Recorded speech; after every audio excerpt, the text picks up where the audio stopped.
And that brings us to thing number 5, my friends, that you need to know about China in the modern world, and that is China is back.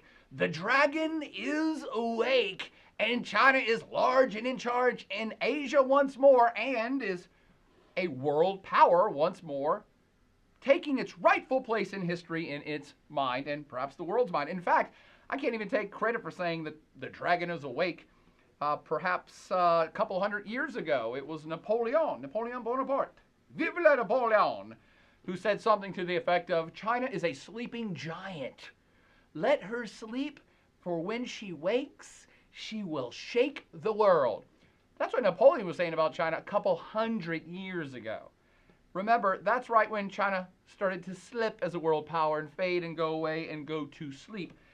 And even back then, people were saying, wow, China's usually kind of a big deal, and it's slumbering now, let it slumber.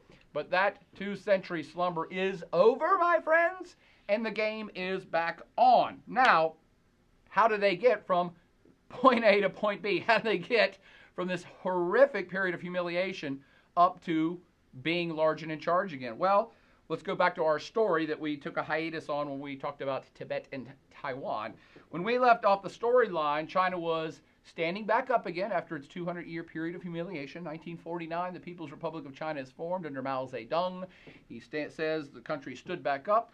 The period of humiliation is over, and this 200-year period of humiliation, of course, included economic devastation, foreign domination, dynastic disintegration. They got rid of the dynasties, a Japanese invasion, and a civil war that resulted in a communist manifestation.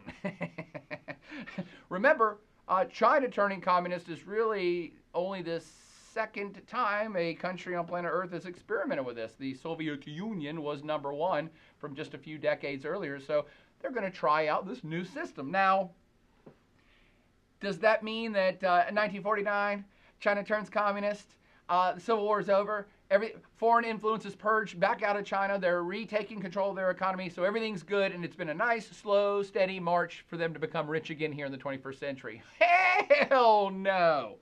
From 1950 to now was a troubled route still, with many a speed bump which put China back again and again and again. So this is not a smooth road up to the present time, and so I'm going to talk in a little bit more detail than usual about some of the things that happened along the way of their rebuilding process, because this rebuilding process did take a while. Remember, it's utter destruction and chaos for 50 years in China, and one could argue 150 to 200 years in China up to the 1950s, okay? So they're standing up, dusting themselves off, and now they're communist, and this is a new system, and they only have the Soviet Union to model themselves after, and they're saying, okay, what are we going to do now? What do we do now? And much like the Soviet Union, in communist ideology, they said, okay, well, we're going to do this communist thing, which means the government is going to take over control of everything, of all the resources, of all the land, of all the agriculture, of all the businesses, of all the factories, of all healthcare, of all automobile repair shops, everything, right? And that's called a command economy. And the government is going to say, okay, here's what we're going to do. We're going to have crops over here, and you people will tend the fields, and we'll build a factory over here, and you people will work the factories, and we'll have a healthcare center here and here and here, and you people will work that, and we'll control the schools, and here's what we're going to teach. And command economy. The government's in command of the economy and all economic activity. Much like the Soviet Union, they said, here's how we got to do it. We're taking control of all property, and that includes private property. So there's no private land ownership in China. They take over all the farms, all the agricultural land, and even create new agricultural lands, and start planting lots and lots of food. They got to get back on their feet. They got to start producing more food. They want to be self-sufficient as possible, right? Because that's the way they have historically been anyway. We're going to grow our own food, make our own stuff, take care of our own economy and our own people. So take over the lands, no private land ownership. Take over all the businesses, no private business ownership. And the command economy runs it all. This sounds pretty good on paper, right? It kind of worked for the Soviets. Remember the timeline here, friends. We're looking at the 1950s and into the 1960s in China. That's about the time that the Soviet Union was still doing pretty good.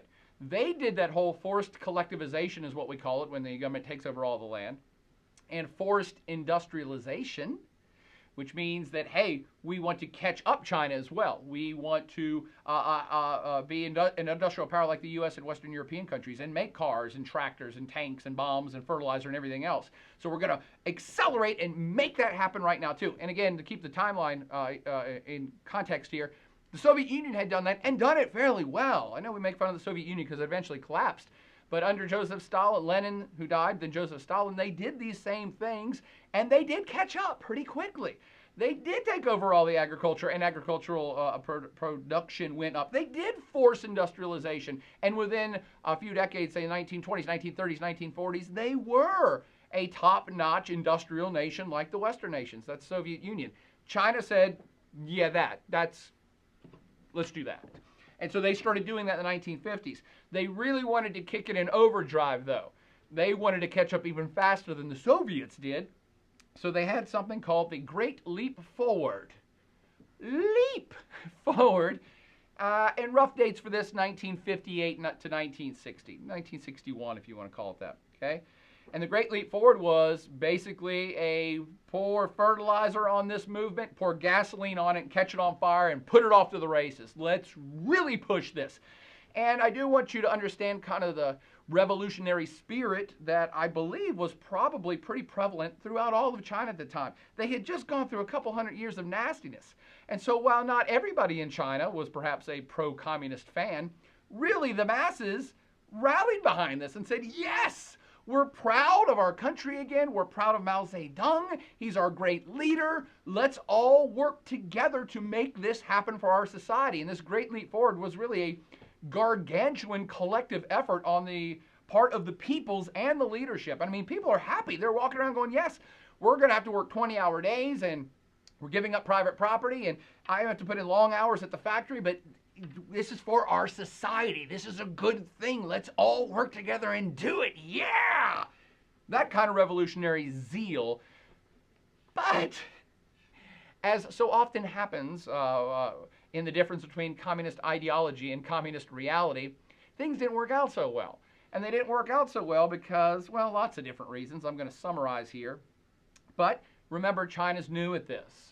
They're only the second society that's even attempted this experiment. And it's a much bigger society than the Russians ever were, just in terms of population and people.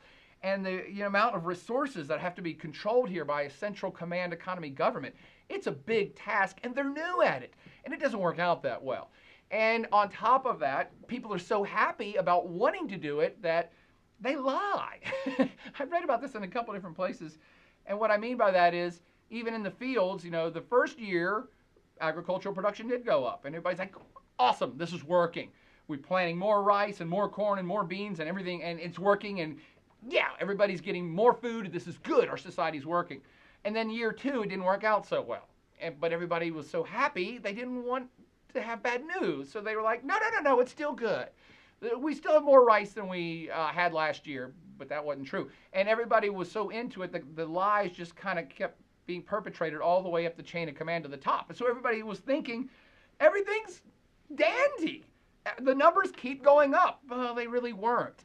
And the summary of all this is by 58, I think 59, 1960, 1961, there were 3 horrific years of absolute terrible crop loss. There was drought. I think there was floods in some places. There was drought.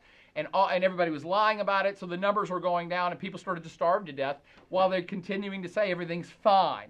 And so the economy actually shrank during this period. This intentional program called a Great Leap Forward actually put them back. And I think I read the statistic here recently that the Great Leap Forward was really the only period of years that the Chinese economy shrank from 1949 to present. So it was a horrific failure. And on top of that, millions of people died because of the full-on famine that was occurring across the country. I've seen low estimates at 15 million people died during the Great Leap Forward, and I've seen estimates up to 45 million people died. When you start talking about Chinese history, the numbers are just simply staggering. When people start dying, a lot of people die. So whether you think it was a little mistake or a big one, the Great Leap Forward was a great leap backward that resulted in millions and millions and millions of people dying, and a failed policy that started to, how do I say this nicely, was the first chink in the armor of Mao Zedong. Remember, he's a mythological figure to the Chinese. He's the George Washington of the country. So no one wants to speak ill of him. But this was his program, and it failed. So people still respect him, but he loses support for his Maoist communist ideology of how the country should be run. And other people start to say, this isn't going to work. We need to try something else. Maybe we need some capitalistic reforms. Maybe we should try a different type of communism. Lots of folks within the government started to say, hey, we need to do something else. Obviously, this isn't working. 15 to 40 million people just died. And that causes a political rift. Again, everybody still respects Mao. You can't not respect Mao. Mao's the man. But his policies were crap at this point, so nobody wanted to do those policies again. I'm telling you this in some detail because this political rift comes back to haunt Chinese society for a second time. Let me taunt Chinese society for a second time. And this political rift results in Mao, just a decade later, less than a decade, like 5 years. 5 years later, because he's lost political support within the government and people don't want to follow his policies and his Maoist doctrine, and he believes himself to be the man, because he kind of is the man in China, he devises this thing to rally political support back to him called the Cultural Revolution. Yeah, maybe you've heard of that one too. And the Cultural Revolution, long story short, causes cultural chaos. And the Cultural Revolution, again, incited by Mao, and he came out in 1966 and said, hey, we need to rally everybody. You guys are getting off the communist path. I am your leader, right? I helped unite the country, and we should be communist. And these other people are talking about other policies that aren't pure Maoist communism, and they're on the wrong path, and the government is not listening to me anymore, so I'm going to go to the youth. I'm going to take it to the street. I'm going to take it to the street and get to the young people. I think they even dismissed all the schools, and he started doing a campaign across the country, inciting almost riotous behavior in the youth, saying, hey, you need to purge the bourgeoisie. We need to get back to our program of communism. And all these other folks that are thinking about capitalist reform, they're all bad people. We need to get them out of the government. Follow me. Come on, everybody, rally again. And the youth did rally. And in this Cultural Revolution, it was mostly younger people who ended up forming things called the Red Guard. I don't know if you've ever heard of the Red Guard. It's capital R and capital G, Red Guard, were militaristic groups of youth from schools that started to go out and purge out foreign influence. Again, a lot of this is incited by Mao and his folks at the top. And by purge out foreign influence, attack elderly folks, attack professor types, attack educated people, attack pro-Western people, attack pro-capitalist people. Anybody that had old school traditionalist thought was attacked and attempted to be purged out of society. When I say old school thought, I'm not just saying that they purged out pro-Western capitalists. Yeah, they did that too, but they also purged out people that were big into Confucianism or people who are big into Taoism. The communist era looks upon things of that nature as, that's old school, that's old China, that's non-progress, that's going backwards, we want to go forward. So purge out a conservative thought, purge out historical thought, purge out pro-Western thought. That included persecuting people, throwing them in jail, torturing them, burning Western instruments, burning Western books. Any books that weren't in Chinese language, burn them. A good old-fashioned book burning attitude, right? That never ends well, and it doesn't in China either. So while Mao himself inspired this riot to purge out everything that's not Chinese and purge out everything that's not communism, it really gets out of hand and out of control, so much so they must have to declare martial law, basically, to kind of settle down these Red Guard paramilitary troops that had sprang up all over the country. So the end game of this, and this starts in 1966, and it's really in its heyday from 66, 67, 68, about 1969. I think that's when Mao himself said, no, okay, the Cultural Revolution is over. We've purged out enough. He had rallied support back to himself and the government, and so they're going back to, kind of his policies, or at least partially his policies. However, once you let the genie out of the bottle, it's hard to put it back in. So even though Mao himself said the Cultural Revolution, we're all done with that, we're good in 1969, it really kind of just kept going in 1970, 1971. You can make the argument that elements of it were still in place even into 1976 when Mao Zedong himself died.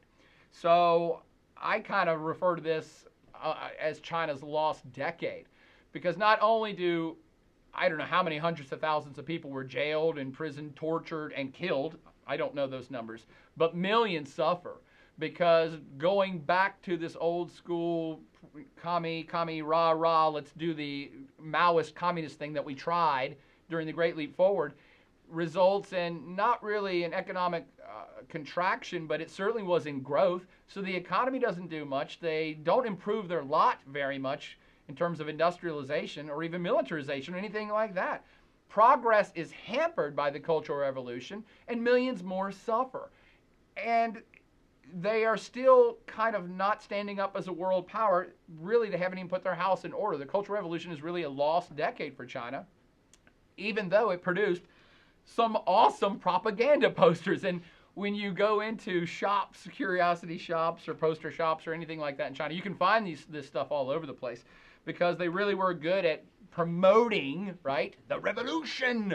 Let's get back to the revolution. And they produced great pieces of propaganda art and work and Red Guard stuff. And that's when they came out with this awesome little thing called Mao's Little Red Book. Have you ever heard of Mao's Little Red Book? They printed off millions and millions of copies of these suckers, filled with quotes from Mao and wisdom from the man himself, distributed to millions of youth across the country. It's a bizarre time for us as outsiders to try to understand what would make people think this way, but he was a powerful, popular figure, and this resulted in this Cultural Revolution backwards decade. Here's my favorite propaganda poster there, Chairman Meow. So popular, they made him into a cat. Anyway, let me go forward now. Let's get over the backwards decade of the Cultural Revolution and move forward. Because, maybe jot this down in your brain, it's not until Mao kicks the bucket in 1976 did the Chinese leadership really start to get serious about a new path. And this is what I want you to think about and write in your head. It's 1976 that the China you know today really starts to form. Yes, from 1949 up to 76, it was China, and they were a united China. But the super rich world power China that we all recognize today's world really kicks in or starts to take off in 1976. Because again, keep in mind, even though the Great Leap Forward was an abysmal failure, the Cultural Revolution was pretty much an abysmal failure, people still respected the man. Okay? And so no one wanted to make big moves to purge out Maoist communist thought until he died. And so when he did die, it was like, oh, okay, woo, now we can move forward and start doing some of the things that we want to have in place to rebuild China in the way that it used to be. And in 1976, when Mao dies, the other leadership, people that had been for a decade or two been thinking about taking China in another direction, step up and finally get in charge. Namely one, Deng Xiaoping. Deng Xiaoping is the man that I kind of credit with the relaunch of China in the 70s that brings them to the rich country they are today. Because Deng is the one who, for decades, had been saying, dudes, we need to have a more capitalist approach here. Yeah, I understand that communism is cool or whatever, but China has forever been more of a capitalist country, and that's true. For most of Chinese history, they are a production nation. They're a manufacturing industrial hub of a country that produces goods and services that they sell to the rest of the world.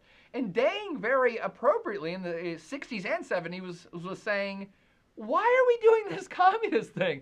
We were a successful country for 3,000 years, not communist.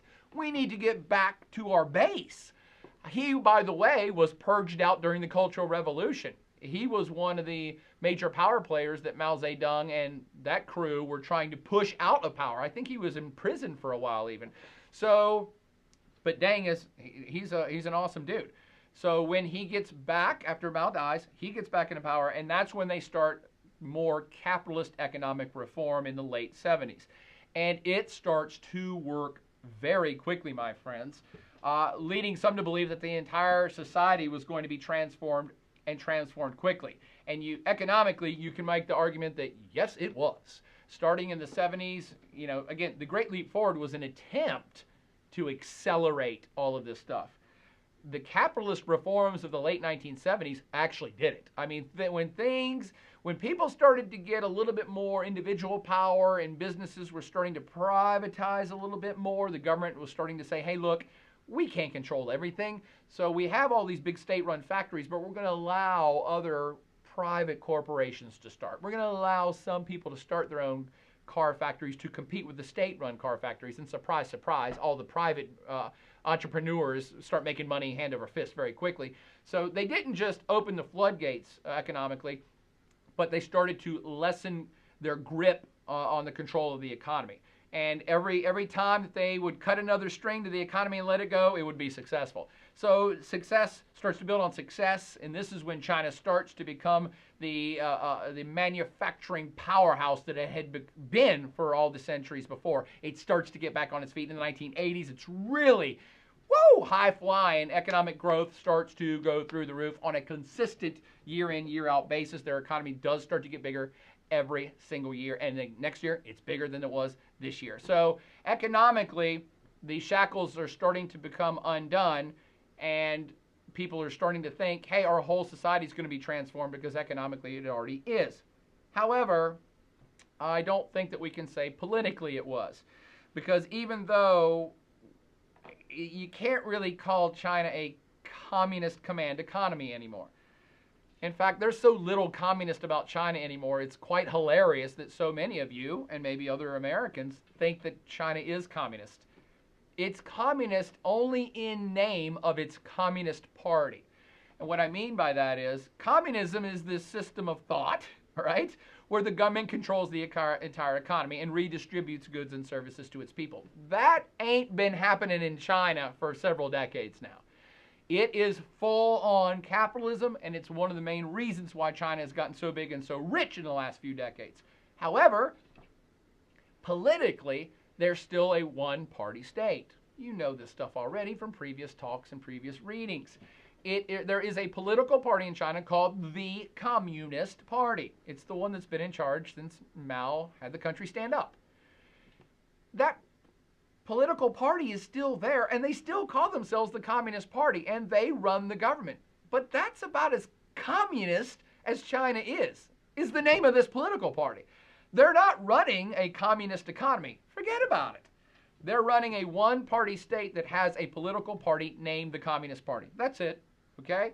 And that party has not relinquished control over the government, not one iota, since 1949. So the economy has changed radically. Politically, not so much.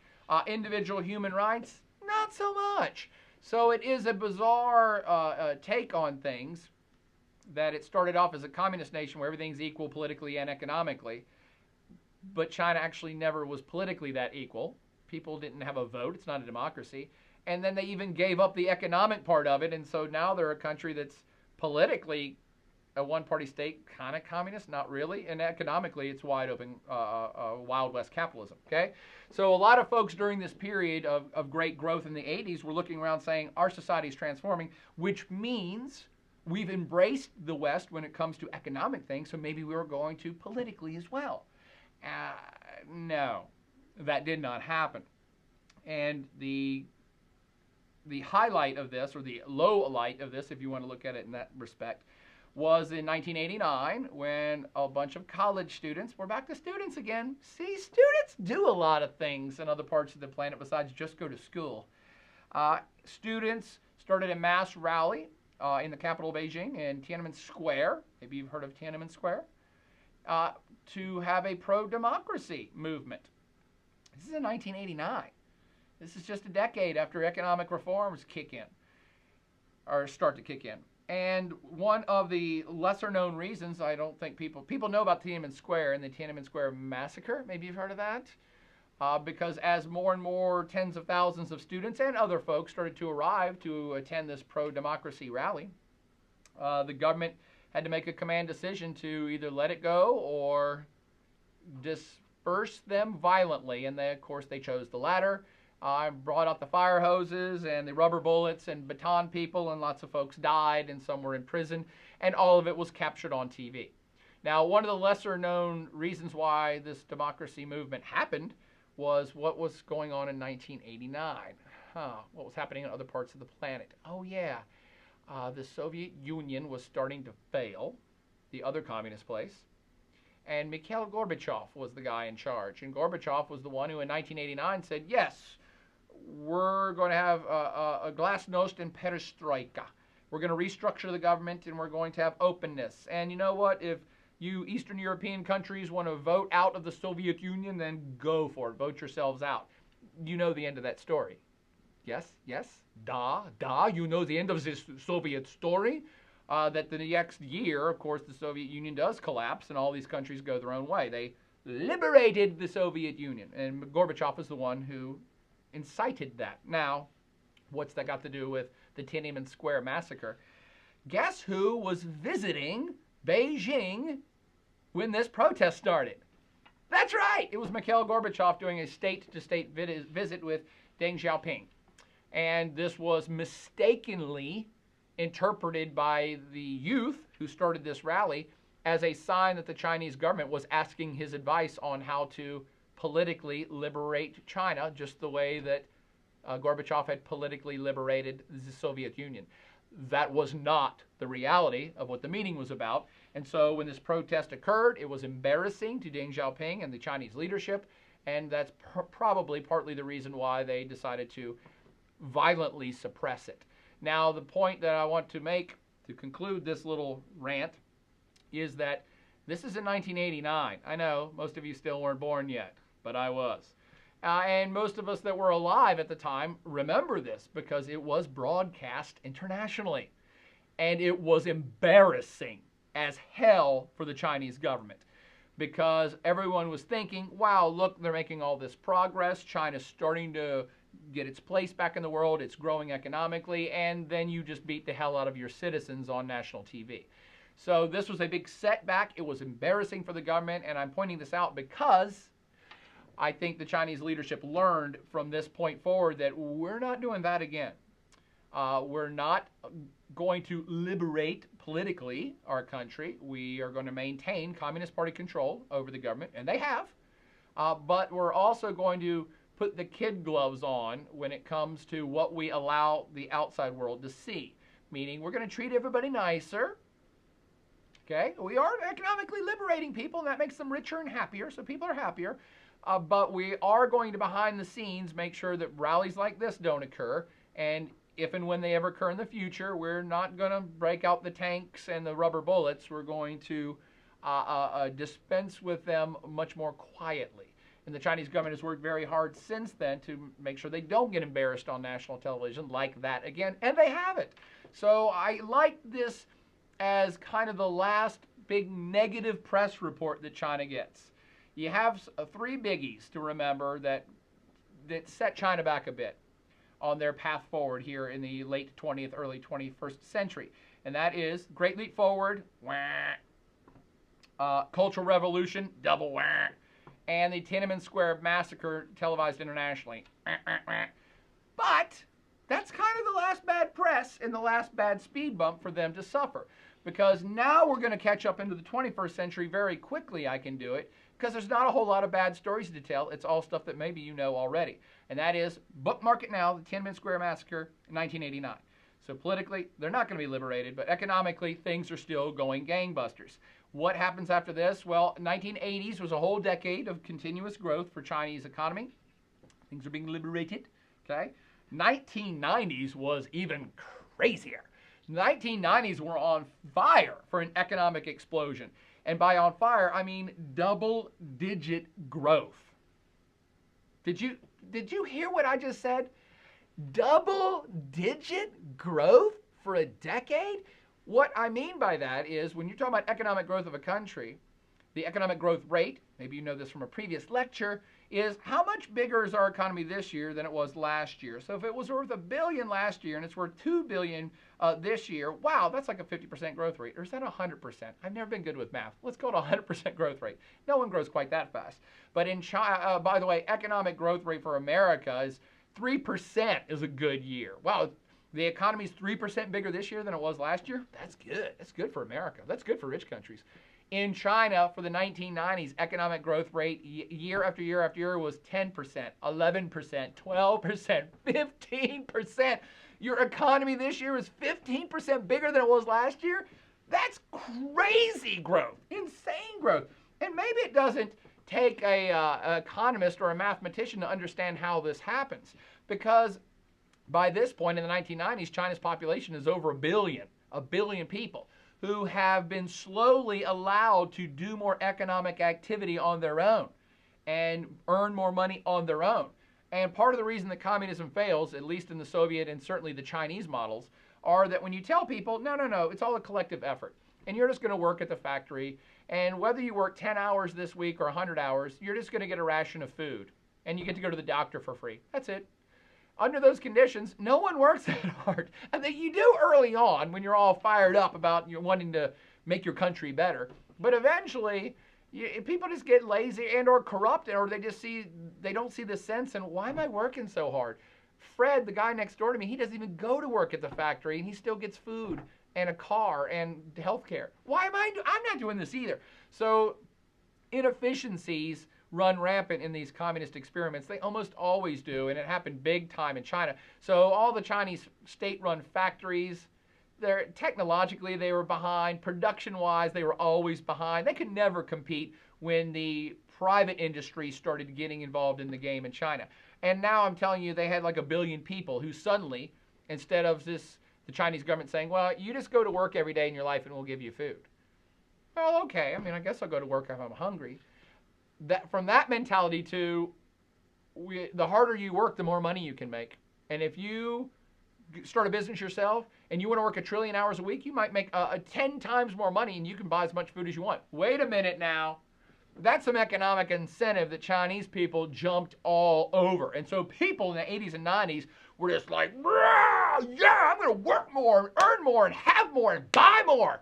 And that's exactly what happened. So the economy really starts to take off like a big snowball being pushed down a bigger hill. It just gets bigger and bigger and bigger and bigger.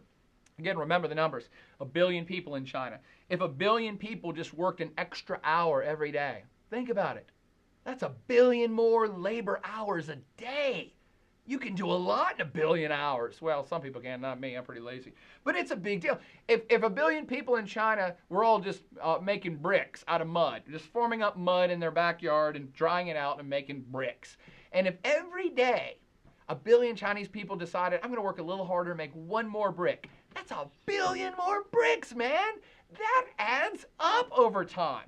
And so this massive economic growth is due to economic liberalization of the country, a real entrepreneur economic spirit of the Chinese people that embrace this, and we'll have to go outside the country for this, and massive foreign investment. So what is also happening in the 1990s is that the world is starting to pay attention to China more, going, whoa, look at that. There's a lot of people there. That's a big market. There's a lot of people that might want to buy our stuff, our Marlboro cigarettes, or Ford motor cars, or our Swiss watches. And so you have a lot of companies from around the planet who also say, we want to sell our stuff there, but we might want to make our stuff there. We can actually move our car plant to China because labor is cheap and people will work forever. They'll work 1,000-hour weeks if they can to earn more money. But the labor is so cheap, we don't care. We're still saving money. So you had a lot of businesses move to China and infuse the country with foreign capital to build factories, to create jobs. But locals are doing it too.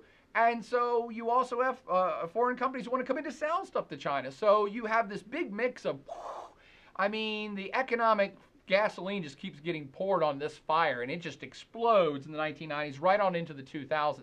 Let me switch gears and talk about what else happened, though, at the same time as China's double-digit growth blowing up. They have now politically gotten their act together since 1976. And they are building now more coherent foreign policy, more coherent economic policy with other countries on planet Earth, right?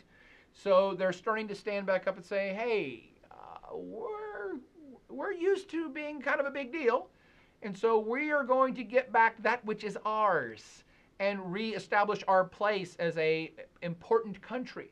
And particular things I want you to understand is that by 1999, Hong Kong had reverted back to Chinese control. That's right. Remember, they lost that during the Opium Wars to the British.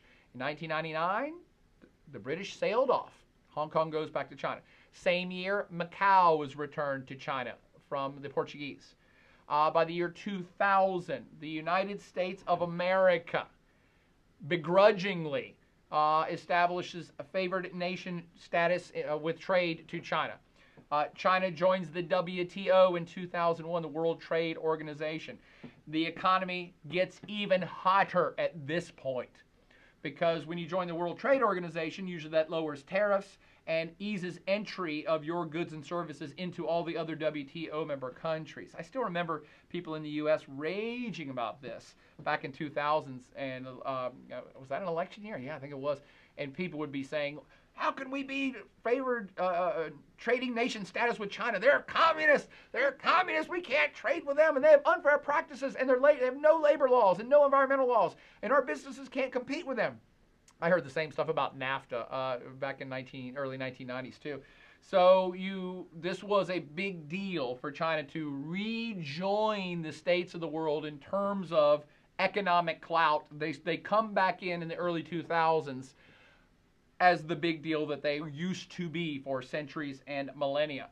So the economy starts sizzling, and I do want you to understand, it's not simply that they were making lots of stuff. They weren't just making silks and spices and tea anymore. They probably still do that too, and porcelain, China, if you were. But they are also very clever in that when a company wants to come into China in the 1990s and into the 2000s, the Chinese government would say, sure, we'll let you come into the country, but you need to share all your technological secrets with us. That's the price of entry. And a lot of companies were hesitant, saying, wait, Apple is not going to give you their technology to their computers. And China would say, well, fine, you don't come here then. And it wasn't just computers, it's cars and chemical companies and you name it. It's 1 billion people in China that need stuff, and it's 1 billion people in China that want to work in factories to make stuff. So if foreign companies are going to come there, China would say, fine, give us the info. We're not just going to produce cheap stuff for you people. We're not going to just provide cheap labor. We're going to get something in return. We want to also have the knowledge and skills and technology to make those cars ourselves. And begrudgingly, a lot of companies said, oh, we don't want to do that, but man, we can't not be in China. It's too hot. There's too much going on. There's too much money to be made. So companies, one after the other, have all entered China, and there's been an information exchange, mostly a one-way exchange. Remember when I talked about one-way trade so many lectures ago with China? Yeah, it's never gone away, and there was a lot of information exchange one way going into China. And that sets the stage for Chinese having their own chemical factories and own car companies and own diamond companies and own everything that they were making for cheap for other companies. They now have local domestic industries that are making it themselves. And that's the next phase that China is currently in right now, and I'm jumping ahead just a little bit here, is that in the 2010s and right on up to now when you're watching this video, the domestic demand in China is what's really propelling their economy forward. So it was double-digit growth for a couple decades. It's starting to slow down, but now there's 1.5 billion people in China who are richer, who have been working for a few decades and saving up money, and they're becoming a materialistic consumer society the same way that the Western countries did. So now there's 1.5 billion people in China that want to buy Chinese stuff. Or buy stuff, and they want to buy Chinese stuff if they could. Chinese cars and Chinese mopeds and Chinese jewelry and Chinese leather goods and Chinese wine. Yeah, they're even producing wine in China. So China has been very, very astute, as it were. Clever if you like, at saying, yes, we're not just going to provide cheap labor, we're going to build the basis for long-term economic expansion on our soil to produce products that the world wants, but also produce products that our billion people want. Boom! You got that? That, my friends, is part of the reason why the dragon was awake and China is back, and they are the second largest economy on planet Earth right this second. The political freedoms thing hasn't really evolved yet. In fact, it's pretty quiet right now. Let me tell you why that is, by the way. If everybody's getting richer year after year after year, and every generation is richer than their parents, people don't complain much. They just don't. So there might be a lot of folks in China that say, hey, I wish we were a democracy and I wish we had more political voice, but as long as everybody's getting richer, they won't press it too hard. So China's been getting richer, not politically more freer. That may come later, but man, the dragon is awake. It's the second largest economy on planet Earth. It will definitely be the biggest economy on planet Earth in the next 5 minutes to 5 years to 50 years. I've seen so many predictions that it already is the world's largest economy, or it will be next year, or it will be in 2020, or it will be by 2050. There's no doubt about that. I'd say it's pretty much there already. It just depends on the numbers you look at. But that dragon is awake, my friends. And now, to finish, let's get to one last thing about what else China has been up to because it's awake and retaking its place in the world.